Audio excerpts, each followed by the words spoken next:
ভগবান শ্রীকৃষ্ণ যিনি রাসলীলা করেছিলেন, বৃন্দাবন লীলার রাসলীলা হচ্ছে পূর্ণলীলা, যে নীল যমুনার মধ্য প্রতিস্থানে ভগবান তিনি পূর্ণ রাসলীলা করেছিলেন। এবং রাসে যখন তিনি প্রবেশ করেন, মাঝখানে এই জগৎবাসীর কিছু কথা থেকে যায় যে কিছু নারী নিয়ে ভগবান শ্রীকৃষ্ণ লীলা করেছেন।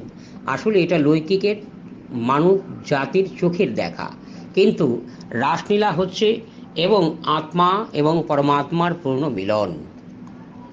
এই রাসলীলা বৃন্দাবনের যখন ভগবান তিনি প্রবেশ করলেন, এখানে একটি কথা থেকে যায় যে শ্রীমদ্ ভাগবত গীতায় উল্লেখিত আছে যে এক মন্থনকাল, দু মন্থনকাল, তিন মন্থনকাল, শতমন্থনকাল, অর্থাৎ এক মন্থনকালে চারটে যুগকে বলা হয়ে থাকে।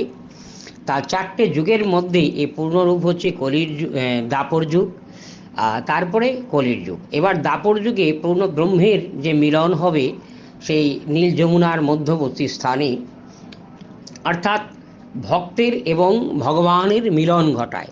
এক একটি যোগী ধ্যানী শত শত হাজার হাজার লক্ষ লক্ষ কোটি কোটি বছর ধরে ভগবানকে পূর্ণরূপে লাভ করার জন্যে, পূর্ণ ব্রহ্মরূপে লাভ করার জন্যে তারা হিমালয়ের বুকে সাধনা করেছেন।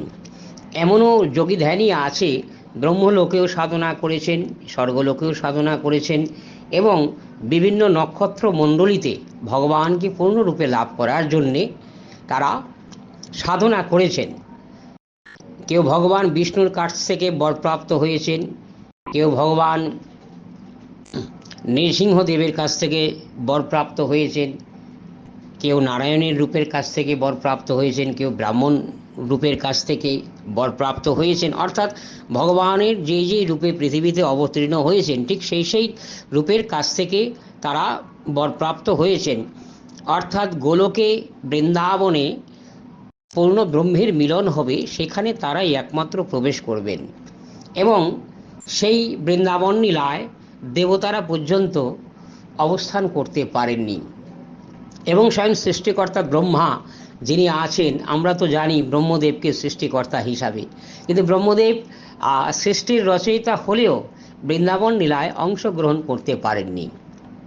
তা কেন পারেননি? অর্থাৎ তিনি যখন বৃন্দাবন লীলায় অংশগ্রহণ করবেন, স্বয়ং ভগবান তাকে বলেছেন যে তোমাকে আমি সৃষ্টির কাজে নিয়োজিত করেছি, এই রাসলীলায় তোমাকে নীলিত হওয়ার জন্য নয়, তোমাকে সৃষ্টির কাজে নিয়োজিত করা হয়েছে, তুমি সৃষ্টির রচনায় রচিত থাকো।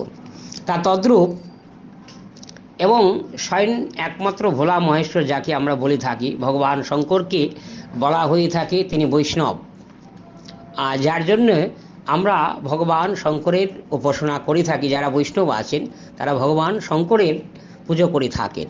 তা তদ্রূপ একমাত্র বৃন্দাবন লীলায় ভগবান শঙ্কর গোপীরূপে তিনি ভগবানের সাথে পূর্ণ ব্রহ্মের মিলনে অংশগ্রহণ করেছিলেন, যার জন্যে আমরা ভগবান শঙ্করকে গোপেশ্বর মহাদেব রূপে আমরা পুজো করে থাকি। যারা হিন্দু ধর্মের অবলম্বী যারা আছি, আমরা গোপেশ্বর মহাদেব রূপে বৈষ্ণবতন্ত্রের বৈষ্ণব মার্গের আমরা ভগবান শঙ্করকে পুজো করে থাকি। বৃন্দাবন পূর্ণ ব্রহ্মের এক একটি ঋষি, মনি ঋষি, যোগী ধ্যানী তারা বৃন্দাবনে গোপী রূপ ধারণ করে অংশগ্রহণ করেছেন। অর্থাৎ আত্মার এবং পরমাত্মার মিলনী, পূর্ণ ব্রহ্মের মিলনী, অর্থাৎ বহু জন্ম জন্মান্তরে শ্রীমদ্ ভাগবত গীতায় স্পষ্ট আছে যে বহু জন্মের পুণ্যের ফলে একবার সদ্গুরুর আশ্রয় মিলে সদ্গুরুর ক্রমে আমাকে জানিতে পারবে।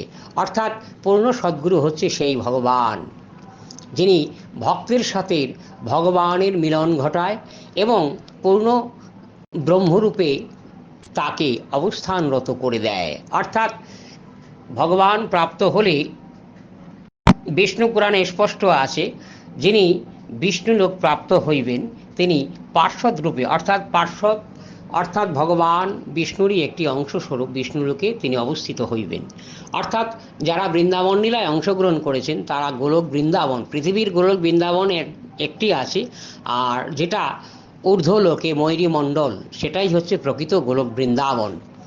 যাই হোক, অল্প সংকীর্ণভাবে আমি কিছু আপনাদের বোঝাতে পেরেছে কিনা জানি না, তবে তদ্রূপ পূর্ণ যখন আমাদের অনুষ্ঠান হবে সেইখানে বৃন্দাবন লীলায় পূর্ণ ডেসক্রিপশন দেওয়া থাকবে।